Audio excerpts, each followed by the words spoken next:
मधुरलता चौधरी आज आप लोगों को बताने जा रही हूँ हिंदी पद कबीरदास जी के कुछ दोहे जो इस प्रकार से हैं।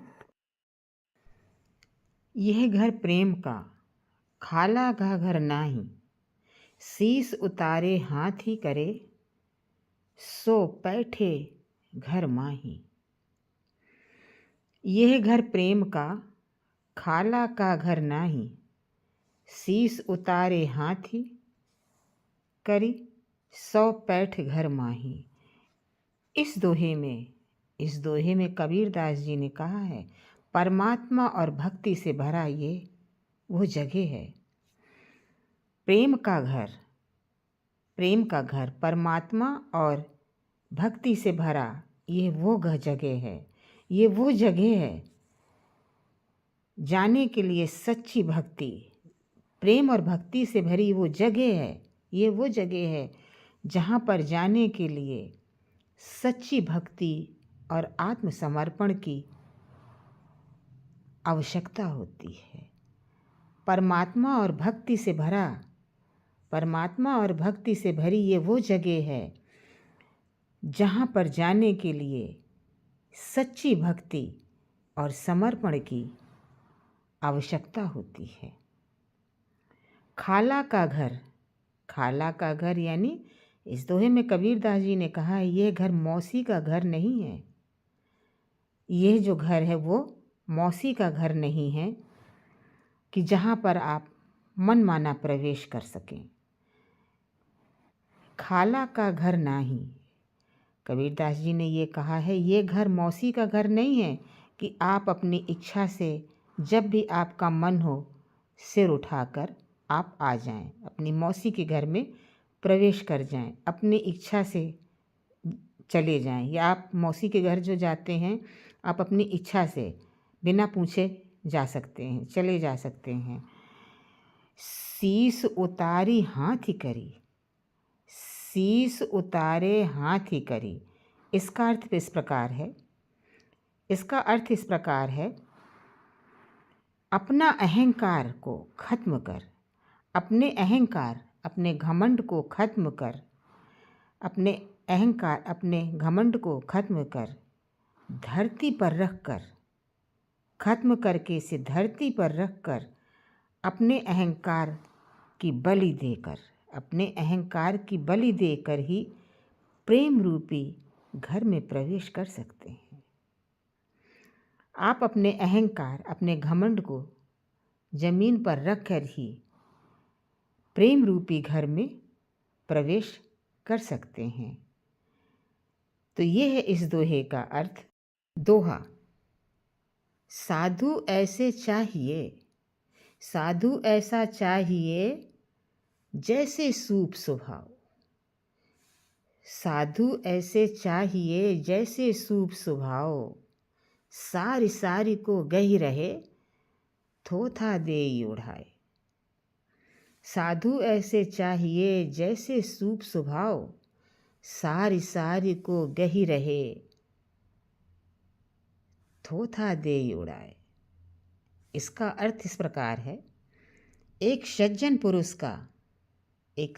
पुरुष का स्वभाव सूप की तरह होना चाहिए। एक सज्जन पुरुष का स्वभाव कैसा होना चाहिए? सूप की तरह होना चाहिए। जैसे सूप अनाज को फटक कर साफ कर, जब हम अनाज को साफ करते हैं तो उसके लिए सूप एक बर्तन है जिससे हम अनाज को साफ करते हैं। तो उस बर्तन में अनाज को डालकर फटकते हैं, यानी गंदगी उसकी जो निकालते हैं। तो अनाज को रख लेते हैं, उस अनाज को रख लेते हैं और उसको फटकते हैं। कूड़ा और तिनके को उस अनाज से बाहर कर देते हैं। उस सूप में जो अनाज रखा होता है उसको फटकते हैं तो अच्छा अनाज ऊपर आ जाता है और तिनका है जो घास फूस है वो बाहर कर देते हैं। तो मनुष्य का स्वभाव कैसा होना? एक सूप की तरह, उसका स्वभाव एक सूप की तरह होना चाहिए। एक साधु महात्मा का स्वभाव एक सूप की तरह होना चाहिए। व्यर्थ को त्यागें, व्यर्थ को त्यागें यानी थोथा यानी बेकार चीज़ें। थोथा कहते हैं बेकार की चीज़ों को, बेकार की चीज़ों को, गलत चीज़ों को, बुरी बातों को। यहाँ पर गलत चीज़ों का अर्थ जो है वो जो सूप में अनाज है और उसमें जो व्यर्थ चीज़ें हैं उससे उसकी तुलना की गई है कि साधु का स्वभाव अच्छा होना चाहिए, उसके अंदर बेकार की बातें, बुरी भावनाएं नहीं होनी चाहिए। तो यहाँ पर कहा गया है व्यर्थ को त्यागें, थोथा यानी बेकार चीज़ें, बेकार चीज़ें जैसे भूसी होती है उसी तरह मनुष्य के अंदर जो हैं बुरी बातें हैं, भूसी की तरह बातों को उड़ा देना चाहिए। जिस तरह से हम अनाज में भूसी को उड़ा देते हैं और अनाज रख लेते हैं, उसी तरीके से मनुष्य को अपने मन से बुरी बातों को एक सूप के समान मन शरीर अपने आत्मा जो हमारा मन है उसमें से अपने शरीर से उन बुरी बातों को तिनके की तरह हटा देना चाहिए। जैसे सूप अनाज से भूसी उड़ा देता है। एक सज्जन पुरुष के अंदर ये गुण होने चाहिए।